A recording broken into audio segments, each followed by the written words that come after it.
Napenda kumshukuru Mwenyezi Mungu kwa kutujalia kufika hapa kwa ajili ya kuizungumzia timu yetu ya Simba na maandalizi yetu kwa ujumla. Velesto, maandalizi ya mchezo yako vipi kiufundi? Mchezo uliopita mlipata draw dhidi ya timu ya Pamba. Ni moja ya timu ambayo ni moja ya mechi ambayo mliruhusu goli. Mchezo wa kesho utakuwa mchezo wa namna gani? Kwa upande wetu kwenye swala la maandalizi, tunamshukuru mwalimu wetu katuandaa vizuri kwa ajili ya mchezo wetu wa kesho dhidi ya Pamba, na tuna imani kwa dakika ambazo tutacheza dakika 90 tutawini mechi hiyo kwa ajili ya kuweza kujihakikishia nafasi nzuri ya kuwa mabingwa wa ligi kwa msimu. Asante. Nakaribisha maswali. Kwa upande wetu sisi kama wachezaji tulichozungumza ni kupambana kwa ajili ya ushindi wa mechi ya kesho, kwa sababu Pamba ni timu nzuri na sisi tunaamini sisi ni bora zaidi kuliko Pamba. Kwa hiyo tuna hakika tutafanya kilicho bora na kilicho kizuri kwa ajili ya kupata pointi 3 muhimu. Kwa maombi yangu kwa mashabiki wa Simba, tunaomba waweze kuja kwa ajili ya mchezo wa kesho kutusapoti, kwa sababu support yao ni muhimu kuliko vitu vyote.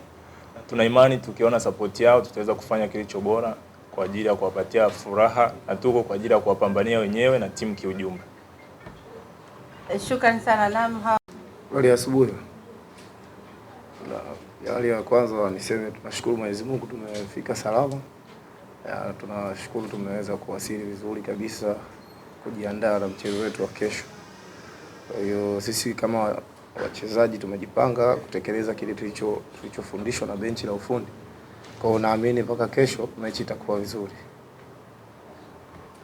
Mechi iliyopita imepita, kwa hiyo tunaangalia mechi ya kesho tena. Kwa hiyo kesho tena mbinu zingine zitatumika. Kwa hiyo hatuwezi kusema aliyopita ameshapita. Kwa hiyo tunaangalia mechi yetu ya kesho. Hivyo. Wenyewe wanasema unapokwenda vitani unaenda kufia vitani. Yaani mwanajeshi yoyote anayekwenda vitani lazima afie vitani. Kwa hiyo wanavyojipanga wao kutushambulia sisi na sisi tunajipanga kuwashambulia wao. Kwa hiyo ni mechi itakuwa nzuri. Kwa hiyo nisiseme sana kwenye kusema kwamba kwenye safu ya ulinzi ya kwetu, na wao pia wana safu yao ya ulinzi. Kwa hiyo kama mbinu zetu zitakaa sawa, lolote inaweza kitokea. Kwa sababu mechi hauwezi ukasema leo kwamba kesho mechi itakuwa hivi. Mpira una matokeo matatu. Kwa hiyo lolote litakaloamua kwenye dakika 90, Mungu ndo anayejua. Hakuna pressure yoyote. Kwa sababu mpira niseme mpira ni mchezo wa makosa. Hivyo yote atakayefanya makosa anaadhibiwa. Kwa hiyo hakuna pressure mpaka muda huu. Sisi tuko vizuri.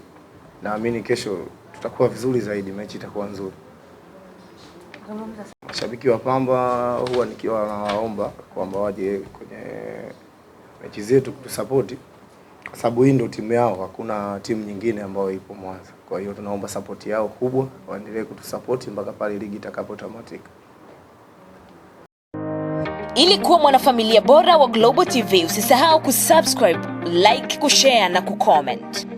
Baada ya kusubscribe, bonyeza alama ya kengele ili kupata taarifa kwa kila video inayopanda Global TV Online.